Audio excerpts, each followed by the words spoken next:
ছেড়ে কথা বলে না। স্বর্গের দেবতাদিকে ক্ষমা করেনি পাপ। গঙ্গাপুত্র দেবব্রত ভীষ্ম তারও সরসজ্জা হয়েছিল, হয়নি মা? তীরবিদ্ধ অবস্থায় ভীষ্ম কেন শুয়েছিল? একটা ত্রিকোলা ছোটবেলায় দেখুন, একটা ভীষ্ম একটা সরীসৃপকে, ভীষ্ম কি করেছে, একটা সরীসৃপকে তীরবিদ্ধ করেছে। তীরবিদ্ধ করে ছোট ছেলের মন খেলা করছে, আর মা ডাক দিয়েছে দেবব্রত। ভীষ্ম কি করলো? তীরবিদ্ধ অবস্থায় সরীসৃপটাকে ছুঁড়ে ফেলে দিল অসংখ্য ফেনী মনসার কাঁটার ওপর।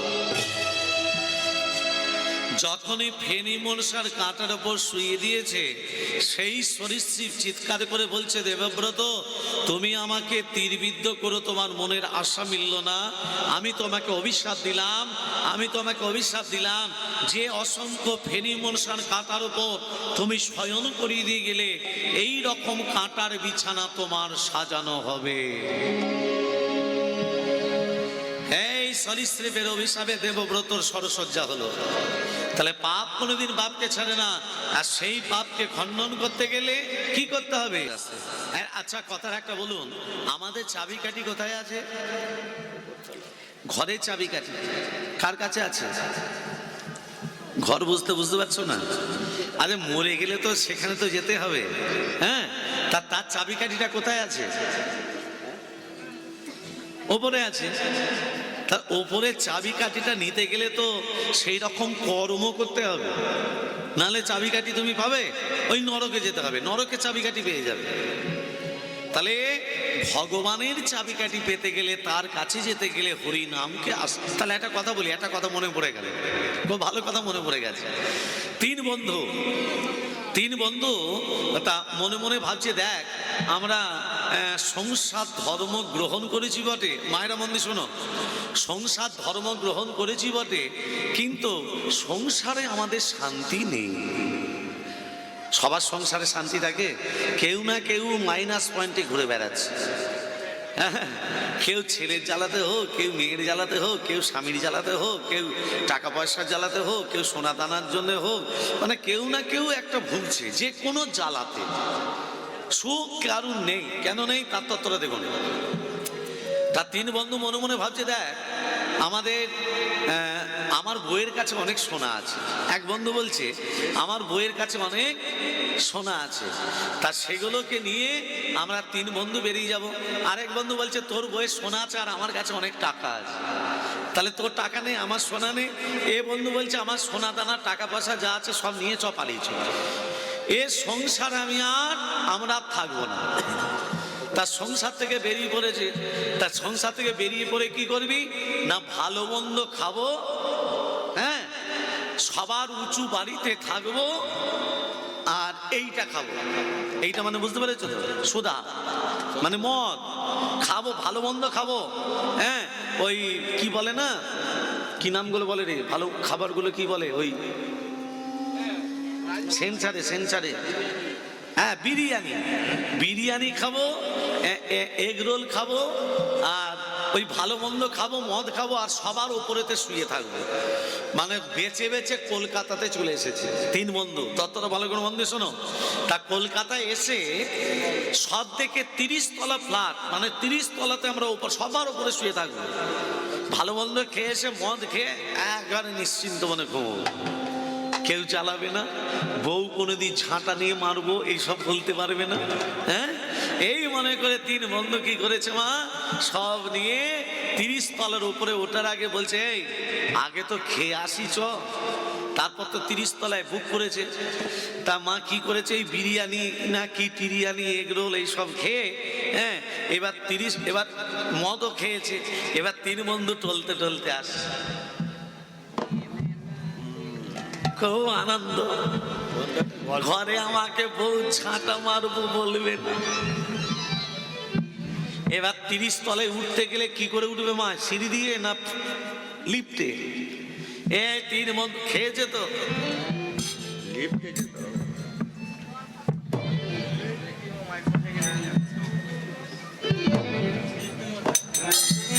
লিফটে সুইচ টিপছে। এ বন্ধু এ কারেন্ট নেই রে, উঠবো কি করে?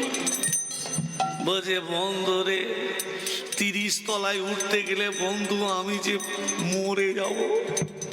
30 তল। বলছে কাঁদিস নে, কাঁদিস নে, আনন্দ করার জন্য এসছি এখানে, কান্না কেন? কাঁদিস নে, শোন তোর মনের কথা খুলে বল, আমার মনের কথা খুলে বলবো। ও মনের কথা খুলে বলতে বলতে 30 তলায় দেখবি পৌঁছে যাব। নে এবার তুই শুরু কর। এবার সিঁড়িতে এবার পা দিয়েছে, হাঁটছে, সিঁড়ির উপরে উঠছে।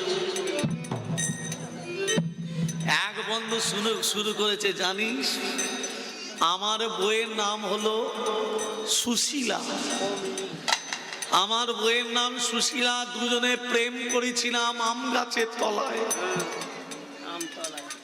সিঁড়িতে উঠছে, এবার বলছে সে আর সুশীলা নেই, সেই জটিলা হয়ে গেছে। ঘরে গেলেই আমাকে ঝাঁটা নিয়ে মারতে আসে। এই করে তোমার 30 তলায় বলছে, আর 30 তলায় যেতে যেতে এই করে বন্ধুর গল্প হচ্ছে, 20 তলায় পৌঁছে গেছে। বলছে বন্ধু এ কত তলায় এলাম? বলছে কেন? 30 তলায় হতে 20 তলায় চলে এসেছি। বলছে জমে গেছে। এবার দ্বিতীয় বন্ধু আরম্ভ করেছে, বলছে বন্ধু রে, আমার দুঃখের কথা কি শুনবি? আমি বিয়ে থা করেছি, বিয়ে থা করে ঘরে বউকে রেখে দিয়ে আমি বাইরে কাজে চলে গেছি। বাইরে থেকে ঘরে এসে দেখছি আমার বউ আর নেই। বউ নেই তো কি মরে গেছে? বলছে মরে গেলে তো শ্রাদ্ধ করতাম অন্যজনের সঙ্গে। এই চুপ কর, চুপ কর। এই করে 30 তলায় পৌঁছাতে মাত্র আর 5 তলা বাকি। বলছে এবার তৃতীয় বন্ধু বলছে তোরটা শুরু কর। বলছে আমি আমার বাবার সঙ্গে মেয়ে দেখতে গেছিলাম, এমন মেয়ে দেখলাম প্রতিমার মতো দেখতে।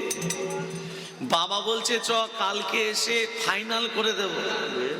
হ্যাঁ ফাইনাল করে দেবো। এই চুপ কর।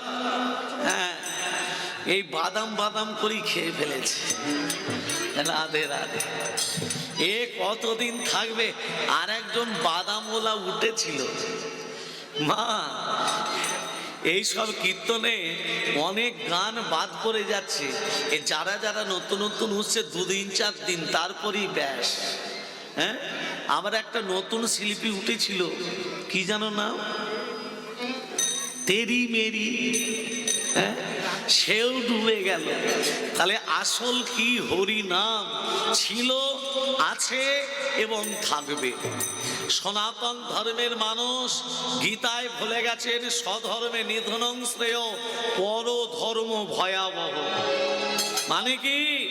মায়েরা মন্দির শোনো, নিজের সনাতন ধর্মকে বজায় রাখো, আর সনাতন ধর্মকে ত্যাগ করে দিয়ে তুমি যদি খ্রিস্টান ধর্ম গ্রহণ করো, কেউ যদি খ্রিস্টান ধর্ম গ্রহণ করে সে মারা যাবার পর তাকে নরকে যেতে হবে। আর হিন্দু সনাতন ধর্ম গ্রহণ করে কেউ যদি মারা যায় সে নিতাই গৌড়ের চরণে দাস দাসী হয়ে থাকে। হরি হরি বল, হরি হরি। হ্যাঁ তৃতীয় বন্ধু বলছে আমি বাবার সঙ্গে মেয়ে দেখতে গেছিলাম, ঠাকুরের মতো দেখতে, মা লক্ষ্মীর মতো প্রতিমা। বাবা বলছে কালকে ফাইনাল করবো। বলছে না বাবা আজকেই ফাইনাল করো, নালে প্রতিমা থাকবে না, অন্যজন নিয়ে পালাবে। সেই রাত্রিতে বাবা বলবো কি বিয়ে করলাম জানিস? বিয়ে করে সকাল ঘরে নিয়ে এসেছি, সকাল যখন হয়েছে বউ আমাকে চা দিতে এসেছে। তা আমাকে যখন চা দিতে এসেছে আমি বললাম তুমি কে গো? বলে কেন? ও লাউটার মুখে কথা শোনো, আমি তোমার বউ। বলছে তুমি আমার বউ তো নও। বলে কেন? কালকে আমাকে বিয়ে করে নিয়ে এলে, আজকে আমাকে বলছো আমি তোমার বউ নই। তার মানে কি? তার মানে মায়েরা বোঝো, রাত্রিবেলা তো বিউটি পার্লারে গিয়ে সাদা হয়ে এসেছে, সকালে বেলায় যখন স্নান করেছে তার রূপ তো বেরিয়ে গেছে কালো কুচকুচি।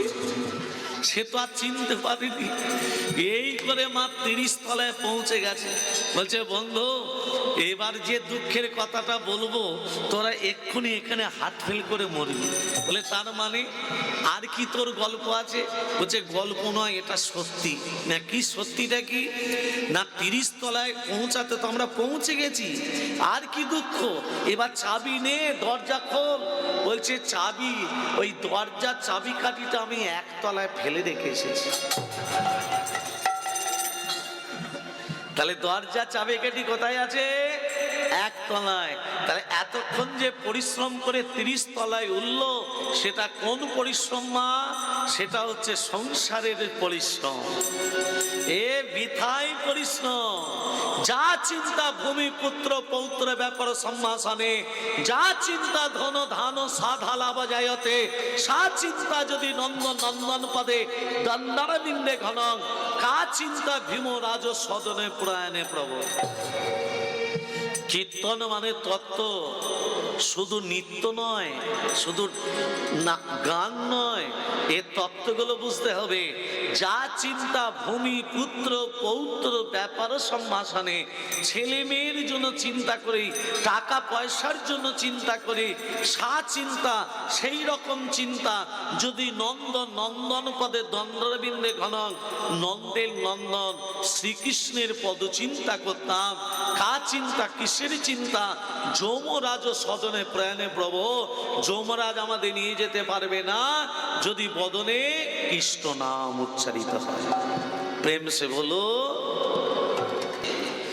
মানুষ জানতে পারলো যে নামের মধ্যে কি মহাশক্তি আছে, যে শক্তিকে জাগ্রত করতে পারলে কলিযুগের মানুষ অমর হবে। এবার বলুন, আমরা কলিযুগের মানুষ অমরত্ব লাভ করতে পারবো মা?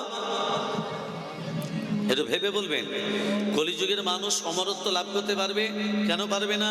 ভক্ত প্রহ্লাদের নাম আমরা শুনেছি, নামকে আশ্রয় করে অমরত্ব লাভ করলো। হরিনামকে আশ্রয় করে অমরত্ব লাভ করলো ভক্ত ধ্রুব।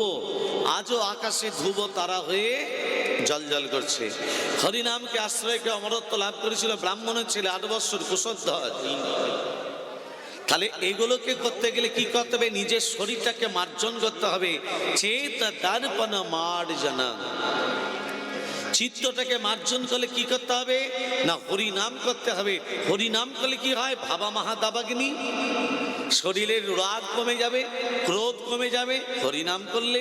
হরিনাম শ্রবণ করলে বিদ্যার অর্জন হবে, হরিনাম শ্রবণ করলে জ্ঞান হবে, হরিনাম আশ্রয় করলে চৈতন্যের লাভ হবে, হরিনাম আশ্রয় করলে, হরিনাম গ্রহণ করলে, হরিনাম করলে পূর্বপুরুষ যারা মারা গেছে তাদের আত্মা শান্তি পেয়ে থাকবে। তাহলে কতগুলো নামের মহিমা, কতগুলো নামের গুণ। তাহলে কলিযুগের মানুষ এত নামের প্রতি আধার হচ্ছে কেন? কলিযুগের মানুষ এত কৃষ্ণ নামের প্রতি মতি হচ্ছে কেন?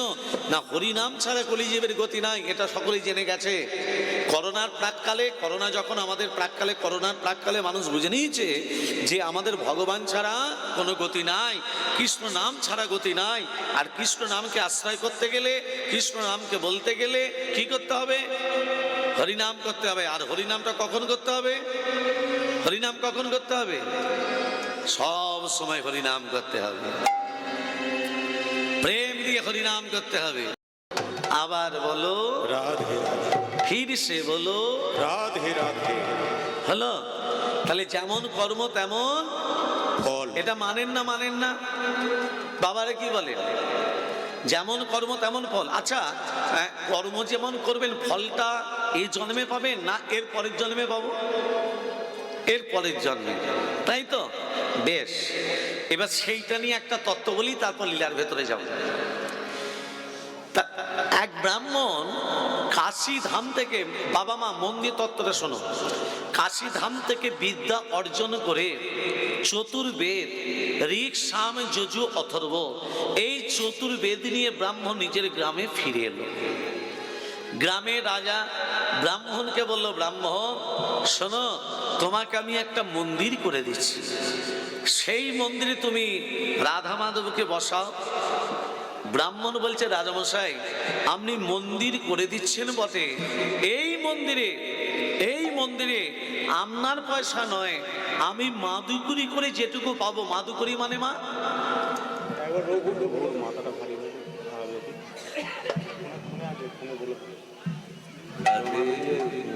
গ্যাসের ওষুধ দিয়ে দেয়, র্যান্টা ক্যাম্পিয়াস আর জ্বরের ওষুধ।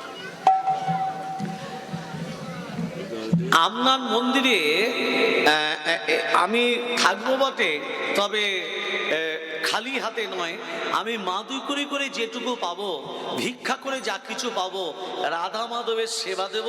হ্যাঁ, আর আপনার পয়সা নয়।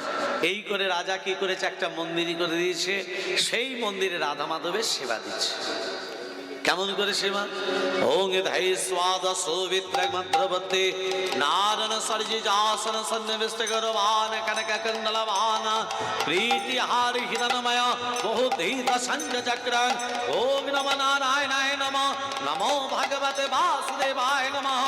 ওং পপহং পপকর্মং পাপদম পাপ সম্ভব তহিমাং পুরনিকাক্ষং সর্ব পাপরোরি পরে মনমদ গৈতভারে গোপাল গোবিন্দ মুকুন্দ সৌরে যজ্ঞেশ নারায়ণ কৃষ্ণ বিষ্ণু নিরাশ্রয় মাং জগদীশ রক্ষ। ওং সর্বমঙ্গল মঙ্গলে শিবে সর্বত স্বাধিকে সদে নেত্রমখে গৌরী নারায়ণী নমস্তুতে। সৃষ্টি স্থিতি বিনাশনং শক্তিভূত সনাতনী গুণশ্রয় গুণময়ী দেবী নারায়ণী নমস্তুতে। শরণাগত ধীনাত্য পরিত্রাণ পরায়ণে সর্বশাস্ত্র হরে দেবী নারায়ণী নমস্তুতে। গচ্ছাতি গচ্ছগত্যং কাংগ্রিহান স্মাকৃতং জগম সিদ্ধে ভবতু মে দেবী তাপসাদ সুরেশ্বরী।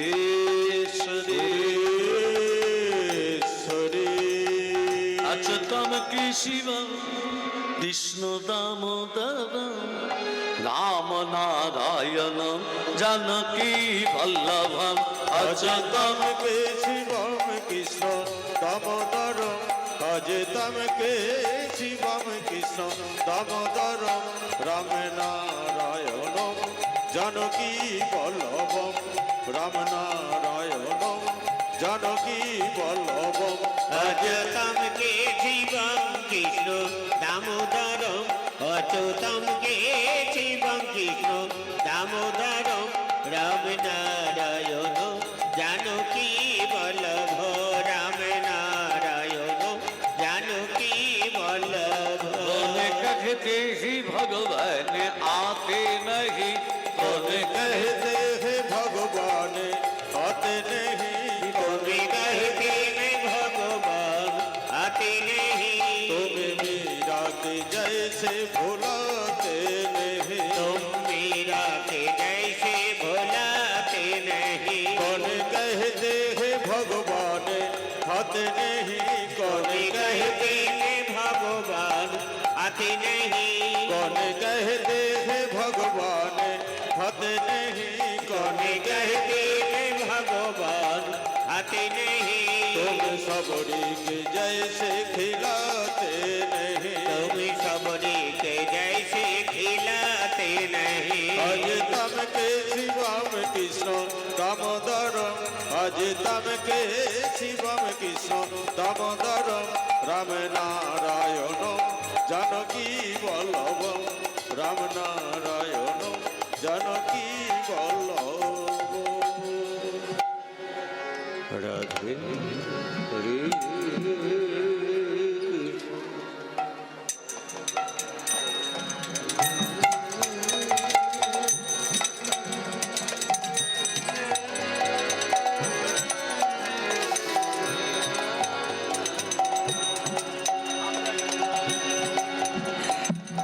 আজকে এই তত্ত্বটা শোনার আগে একটা কথা বলি। আজকে যারা উপবিষ্ট হয়ে ব্যাসদেবের আসন গ্রহণ করেছেন, যে আসনটায় বসে হরিনাম শ্রবণ করছেন, এটা চটের আসন বা তিরপলের আসন নয়। এই আসনটা হলো ব্যাসদেবের আসন। এই আসনে বসতে গেলে মা প্রণাম করে বসতে হয়, এই আসন ছেড়ে উঠতে গেলে প্রণাম করে উঠতে হয়। ওই জন্য দেখবেন কপালে কপালে গোপীচন্দন করিয়ে দেয়। কেন দেয়? মহাপ্রভুকে বুঝিয়ে দেয়, প্রভু তোমার ব্যাসদেবের আসনে যারা বসেছে তারা খুব ভাগ্যবান, কেননা তারা বসে করেছে, কেননা এই জন্মে যা কিছু পাপ করুক পূর্ণ করুক, অন্তিম দিনে যেন নিতাই গৌরের চরণের আশ্রিত বা আশ্রিতা হতে পারে। এই জন্য গোপীচন্দন। তবে একটা কথা বলি, যারা এই ব্যাসদেবের আসনে বসেছেন, উপবিষ্ট হয়ে আছেন বাবা মায়েরা, সকলের জন্য প্রসাদের ব্যবস্থা আছে। সবাই প্রসাদ না পেয়ে কেউ যাবেন না, মানে কেউ যদি প্রসাদ না পেয়ে যান সেটা অমঙ্গল হবে। তাই ব্রাহ্মণের ছেলে হাত জোর করে বলছি, সবাই কিন্তু প্রসাদ পেয়ে যাবেন, সবারই প্রসাদের ব্যবস্থা আছে। আর আমাদের কমিটির বাবারা, আমি প্রথমেই বলেছি, ভিক্ষা ছাড়া হরিনাম যজ্ঞ সম্পূর্ণতা লাভ করে না। আমাদের কমিটির বাবা মায়েরা যখন আপনাদের কাছে ভিক্ষা আনতে যাবে, এক হাতে ভিক্ষা দেবেন না, যেটুকু ভিক্ষা দেবেন, যেটুকুই দেন, দু হাতে ভক্তি সহকারে আপনারা ভিক্ষাটা দেবেন, দু হাতে দেবেন, এক হাতে দেবেন না। তবে বলি, এ জন্মের কর্ম এর পরের জন্মে তার বাস্তব তত্ত্বটা দেখুন, তারপর ভিক্ষাটা দেবেন। কেন আমি তত্ত্বটা বলছি একটু মন দিয়ে শুনুন। ব্রাহ্মণ কি করেছে, ওই মাদুই করে ভিক্ষা করে রাধা মাধবের সেবা দেয়, এই করে 20টা বৎসর কেটে গেল ব্রাহ্মণের। তা 20টা বৎসর যখন কেটে গেছে, রাজার একমাত্র ছেলেও বড় হলো, ঘরে রাজনন্দিনী এলো, রাজকুমার ঘুমাচ্ছে, রাজনন্দিনী চোখে নিদ্রা নেই। কেন নেই? না, নতুন জায়গা নতুন ঘর, ঘুম আসবে কি করে? হঠাৎ দেখতে পেল খাটের তলা থেকে একটা জ্যোতি বেরিয়ে আসে। কিসের জ্যোতি? টানতে টানতে বার করে দেখছে মা একটা অনেক বড় তরবারি, চকচক করছে তরবারি। রাজনন্দিনী তরবারিটা হাতে দেখতে দেখতে হাত থেকে যেই পড়ে গেছে একেবারে রাজকুমারের গলায়। সঙ্গে সঙ্গে রাজকুমার হরিবোল, বইয়ের হাতে স্বামী খুন।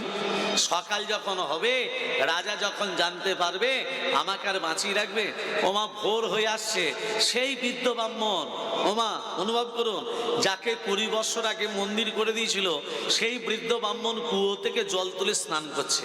আর রাজনন্দিনী ব্রাহ্মণকে দেখতে পেয়ে বলছে, বাঁচাও বাঁচাও। প্রহরী আর ছুটে এসে বলছে, রাজনন্দিনী কি হলো? না, আমার স্বামীকে হত্যা করে যাচ্ছে বৃদ্ধ ব্রাহ্মণ, ধরো ওকে। তাহলে মারলো কে? আর দোষটা চাপছে কার উপর? শোনো, রাজা আদেশ দিল, যে ব্রাহ্মণ আমার ছেলেকে হত্যা করেছে, আমি আদেশ দিলাম এই ব্রাহ্মণের হাত দুটো কেটে দাও। কলিযুগে এটা ঘটছে মা। অন্যায় করছে একজন, অন্যায় শাস্তি পাচ্ছে অন্য আরেকজন। দোষ করছে একজন, দোষের শাস্তি পাচ্ছে অন্য আরেকজন। তার বাস্তব তত্ত্বটা দেখুন। ব্রাহ্মণের হাত দুটো কেটে দিল। ব্রাহ্মণ কাঁদতে কাঁদতে রাধা মাধবকে বলছে, রাধা মাধব, সুন্দর বিচার তোমার মা, তুমি জগৎকে বুঝিয়ে দিলে যারা ভগবানকে মানে, যারা ভগবানকে ভক্তি শ্রদ্ধা করে, তাদের দিকে তুমি এইভাবে দুঃখ দাও, এইভাবে জ্বালা দাও, এইভাবে যন্ত্রণা দাও। উত্তর দাও ঠাকুর, উত্তর তোমাকে দিতে হবে।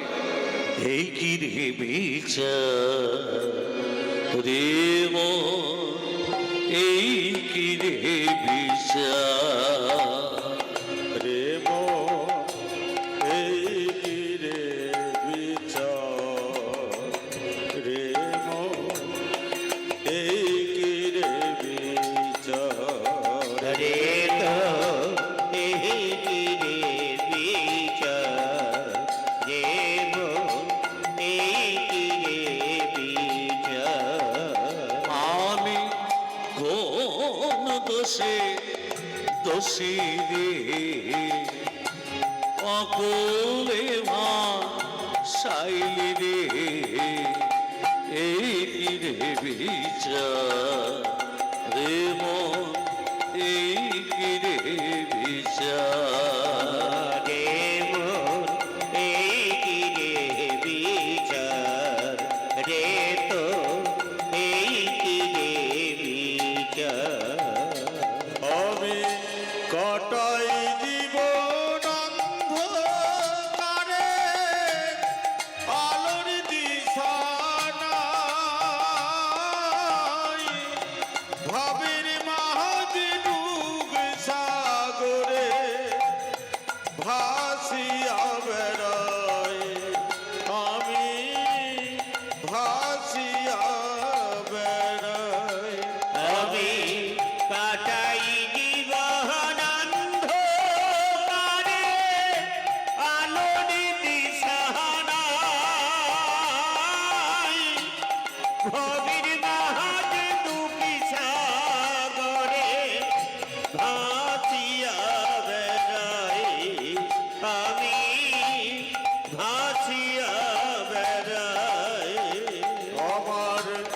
কুলের